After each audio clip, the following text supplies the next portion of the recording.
আমি এখন একটি কবিতা বলবো। কবিতাটি লিখেছি আমি, কবিতার নাম দিয়েছি বাতাস, লিখেছি আমি নিজে। সেদিন ছিল মেঘাচ্ছন্ন মুগ্ধকর আকাশ, হঠাৎ করে অঝোর ধারায় কোথা থেকে এলো বাতাস, এসে যেন নাড়া দিল গাছের মূল শাখায়, চারিদিক ভরে গেল গাছের শুকনো পাতায়। গাছগুলো হেলছে দুলছে যেন মাটি ছোঁয়ার আশা, গাছ তো আছে স্থির হয়ে, উড়ে যাচ্ছে যেন বাবুই পাখির বাসা। কিছু পাখি উঠছে যেন বায়ুতে সাঁতার কেটে, বাসায় যাওয়ার ইচ্ছে সবার, কাজ করছে যেন একজোটে।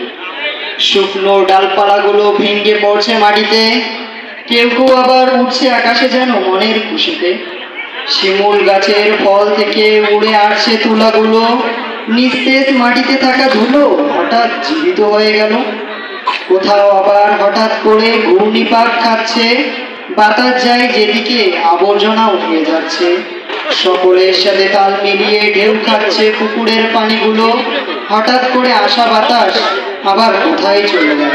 আসসালামু আলাইকুম।